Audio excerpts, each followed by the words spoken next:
Hello, ladies and gentlemen. Today I'm going to teach you how to play A Song of Ice and Fire. It's a tabletop war game based on the Song of Ice and Fire books, or Game of Thrones if you're more familiar with the show. The game is fun and easy to learn, though it has a surprising amount of tactical depth. Best of all, it's free! The rules are available online, and you can play on a desktop simulator right now, if you can find a friend. In fact, I will teach you how to play right now. It's simple, and if you get lost, don't worry. At the end of the rulebook, there's a cheat sheet that explains everything. First, it's alternating activations. That means that I take a turn, and then you take a turn. We don't get into the Warhammer 40k situation where I park a bunch of artillery on my side of the field, blow up all your guys, and say, okay, now it's your turn. We have two types of units, combat units and non-combat units, which I like to call politicians for the sake of learning. Your non-combat units, or NCUs for short, are usually politicians who offer special abilities to your army. When you choose to play a politician, you put them on the tactics board. The tactics board offers a variety of options. You might be able to heal some units, or take a free attack, a free maneuver, whatever. It says on the board what you get to do. Every option is good, except for Crown, because there's a chance that it does nothing, but everything else is good. When you put an NCU on a zone, that zone is occupied. No one else can take it, which means that you need to race your NCUs to the board and beat your opponent to the good zones before they take them. It's a big part of the game and it makes a huge difference, so NCUs are a really big deal. Anyway, once you're ready to actually activate one of your combat units, you'll see that there's a list of abilities and stats on them. There are 4 basic attributes that are going to be on every card. Up in the top left corner, you're going to see a picture of a foot. That's how far the unit can move in inches. Now, there's 2 types of basic movement, a march or a maneuver. A maneuver will allow you to pivot the unit, that is, rotate it, move your feet, and then at the end of that move, you can pivot again. A march does not allow you to pivot when you start, but you get to move your feet twice. So you go double the distance, and then you pivot at the end of the move. So a maneuver is pivot, foot, pivot, and a march is foot, foot, pivot.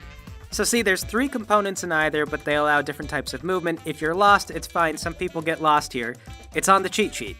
Next, you're going to see like a picture of a weapon, and then you're going to see some boxes. It'll usually be like green, yellow, red.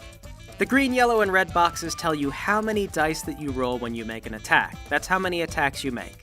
If you have 3 ranks, you get to roll the green box, 2 yellow box, 1 red box. If you have even 1 guy in the rank, you still count as having the rank. So if you've got 9 guys, you still count as having 3 ranks. You've got 1 guy in the back rank, that counts. The big number printed next to all this is the number that you're trying to roll in order to hit with these attacks. So if it says a 3+, then you're trying to roll a 3 or higher. That is, if you roll 7 dice and then 6 of them come up as a 3 or higher, then you've hit the opponent 6 times. You then tell your opponent, I've hit you 6 times, and we move on to the defense phase. That's the little shield printed down here. Now it's the same thing. That number is the number that they're trying to roll to block the hit. If you tell them they've been hit 6 times, they're going to roll 6 dice. Every successful roll will block 1 hit. So if you roll 6 dice and then you have 3 successes, then you block 3 hits, but then you're going to take 3 wounds because there were 3 hits that you didn't block. When you take a wound, you're compelled to remove a model, so if you took 3 wounds, you remove 3 models. So if you took any wounds at all, now the defender has to move on to a panic test. This little flag at the bottom is your morale. To take a panic test, you roll 2d6 and 1d3. If you roll below the number printed next to the flag, you have failed the panic test and some of your men run away. That means you take d3 wounds, which is why you rolled the d3, so you know how many wounds you took. You just roll it all at once to save time. You'll notice that most of the units have like a 5 or 6 printed for their morale, so it's typical that they'll pass it. That'll be important later when you choose your units. If you see that they're supposed to do something to morale, typically they won't do anything to morale, so. Anyway, sometimes you'll see ranged units. They'll have a bow printed on them, and then there'll either be 1 or 2 arrows next to the bow. 1 arrow means it's short range, which is 6 inches, and then 2 arrows means it's long range, which is 12 inches. Long range and short range will get used a lot. For everything, it is always 6 and 12 inches. When you attack with a ranged unit, you can attack anything within their range, and when you do so, before you attack, you get to shift 2 inches. A shift is when you just move straight forward or straight back, or straight to the left or straight to the right. You don't get to pivot, you just move kind of in a cardinal direction. That means that although a long-range unit may have 12 inches of range, they could actually shift forward 2 inches and give themselves a 14-inch range. Or they could try to shift away from the enemy a little bit. It's a nice bit of flexibility, but there is one quirk to ranged attacks. You always have to measure the ranged attack from the arrow on the front of the unit's plate. That's unique. Normally, if it says long range, it means anywhere within long range of the plate. So you'll see abilities that say, do something within long range. That means anywhere within long range of the plate. But ranged attacks have to be measured from this arrow. This tricks people sometimes. A really good example is crossbows. They say, if the unit is within short range of the enemy, they get to reroll their attacks. That means that if the plate is within short range, the arrow doesn't have to be in short range. The ability still grants the reroll. The ranged attack must be within range of the arrow, but the ability gets to be within range of the plate. It's not as confusing as it sounds, I'm just saying. The attack is the only time when you measure specifically from the arrow. The ranged attack only, that's it. Just keep that focused and there you go. And anyway, so suppose you want to attack in melee. How do you do that? Well, you charge an enemy. To perform a charge, identify an enemy that your unit can see. If you can see them before you declare the charge, then you may pivot your unit to face the unit you're going to charge, and then you move your legs plus 1d6 towards that enemy. If you come in contact with them as a result of either the roll or just your base movement, then you have successfully charged the enemy. At that point, you align your tray with the enemy according to their facing. You check their line of sight, and if you're on their flank, then you align on their flank. If you're at their front, you align on the front. You then get to align your tray either halfway on the enemy or fully on the enemy, and this is based on your tray, not theirs. So this is actually really simple. You see that little arrow on your tray? That's the middle of your tray. So you point that arrow either on the edge of their unit or in the middle of their unit. This gives you options. Maybe you're anticipating having more units join the fight. Maybe you don't want more units to join the fight. When you make an attack, you get to choose this alignment. However, be aware that as long as you're only engaged with a single unit, whenever you make an attack, you can realign. So if your opponent hasn't activated and they make an attack, they could change this alignment. Sometimes this is a little bit amusing, like two units shuffling down the field trying to open each other up to counterattacks. If at any point you feel like you no longer want to be in melee, you can take a retreat action. A retreat works just like a charge, but kind of in reverse. You roll 1d6 and then move legs plus that d6 away from the enemy in a straight line.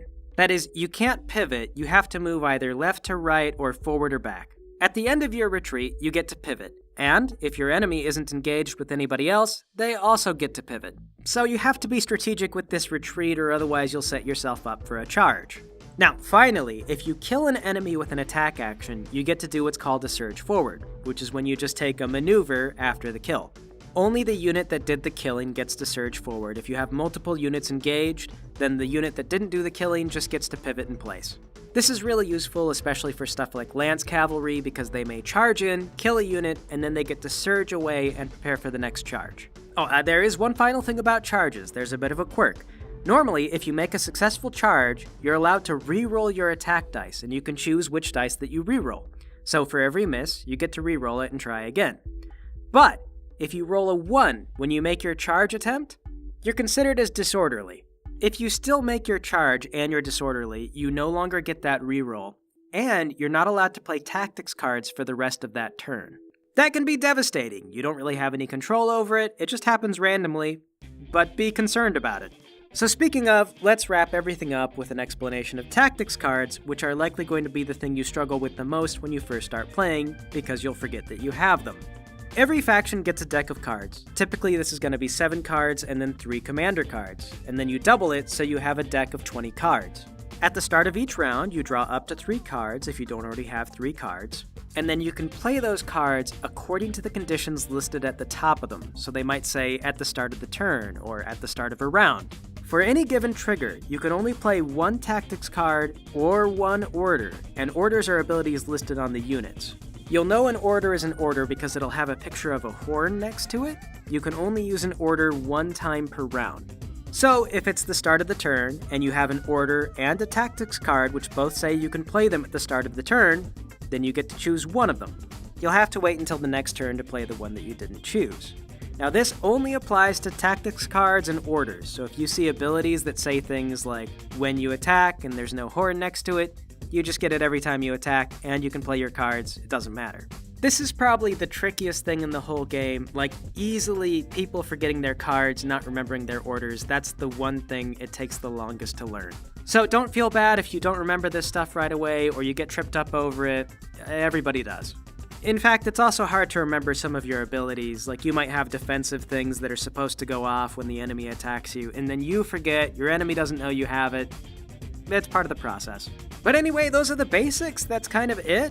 There's some other things in there like tokens and keywords, but that's all listed on the cheat sheet. So if you see something like sundering, just consult the cheat sheet. It'll tell you what it does. You're ready to play. You can put together an army on ASOIAFstats.com. I'll put a link to that in the description. Then you can export that over to the simulator and you got a game. Now, as to how to build your armies, that's a very in-depth question. Every single army has its own feel and its strengths and weaknesses.